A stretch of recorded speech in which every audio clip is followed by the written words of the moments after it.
ये जो अगले 1.5 महीने होने वाले हैं ना, जब बच्चों का पेपर होगा, अप्रॉक्स जुलाई में होगा इनका पेपर। मेरे पापा ने ना नीट की तैयारी कराने के लिए उनकी एक जमीन हुआ करती थी जिसपे वो खेती करते थे अपने गांव के अंदर, वो बेच दी। ये 1.5 महीने बच्चों के साथ खड़े रहने का समय है।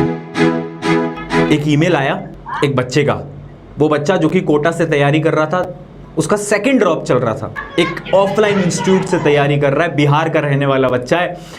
और पता है क्या लिखता है, भैया इस बार नीट का एग्जाम हुआ, मेरे ना 650 मार्क्स आ रहे हैं। मेरे पापा ने ना नीट की तैयारी कराने के लिए उनकी एक ज़मीन हुआ करती थी जिसपे वो खेती करते थे अपने गांव के अंदर, वो बेच दी और वो बेचकर मुझे तैयारी करवाई। 2 बार नहीं हो पाया बट सेकंड ड्रॉप। अब फाइनली मेरा ना इस बार सिलेक्शन हो रहा है, मेरे 650 मार्क्स आ रहे हैं। मैंने अपने गांव में सबको बता दिया है, मैं बिहार वापस चला गया हूँ एग्जाम देकर, और मैंने सबको बता दिया है कि मैं अपने गाँव का पहला डॉक्टर बनने वाला हूँ। गाँव में सब खुश थे, लेकिन आज ना NTA ये बोल रहा है पेपर तो वापस होगा। अब भैया अगर पेपर मुश्किल आया, पेपर टफ आया और बाई चांस मेरे नंबर उतने अच्छे नहीं आ पाए, अगर कुछ गलतियां मुझसे हो गई, तो वो जो सपना मैंने अपने रिश्तेदारों, अपने गांव वालों और अपने पेरेंट्स को दिखाया है, वो जो मैंने बोला है कि मैं अपने गांव का पहला डॉक्टर बनूंगा, वो सपना तो टूट गया ना भैया। उसका क्या करूंगा, वो सपना तो बिखर गया ना। मुझे समझ नहीं आ रहा था यार मैं ऐसे बच्चों को क्या बोलूँ, अब मैं क्या बोलूँ।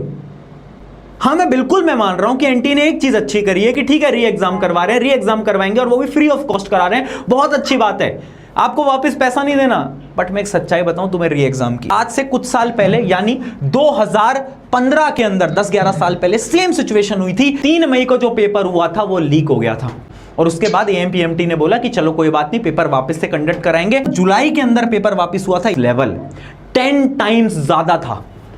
ये रियलिटी है, उठाकर देख लेना। AMPMT का जो सेकंड पेपर हुआ था, री अटेम्प्ट जो हुआ था, 10 टाइम्स ज्यादा था पेपर का लेवल, जिसकी वजह से वो बच्चे जो कि अच्छा स्कोर कर रहे थे उनका अच्छा स्कोर नहीं आ पाया। क्यों नहीं आ पाया? क्योंकि उसके अंदर क्वेश्चंस का लेवल, डिफिकल्टी लेवल बहुत हाई लेवल की थी।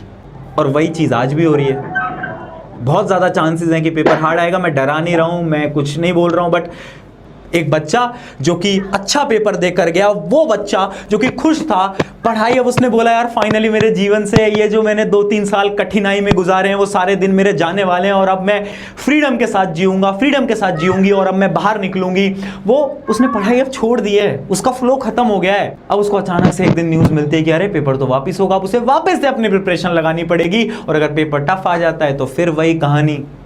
आज की वीडियो मैं हाथ जोड़ के बोल रहा हूँ, आज की वीडियो में सभी उन एजुकेशनल इंस्टीट्यूट्स, चाहे वो ऑनलाइन हो चाहे वो ऑफलाइन हो, उनके लिए बना रहा हूँ।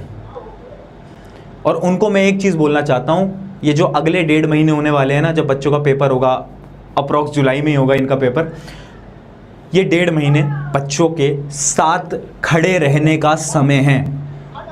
ये नया बैच बेचने का समय बिल्कुल भी नहीं है। आएंगे इंस्टीट्यूट, बोलेंगे एक नया बैच आ गया, 1.5 महीने में प्रिपरेशन कराएंगे। अरे प्लीज यार प्लीज, पूरा जीवन इन बच्चों से कमाया है, अब तो इन बच्चों को छोड़ दो।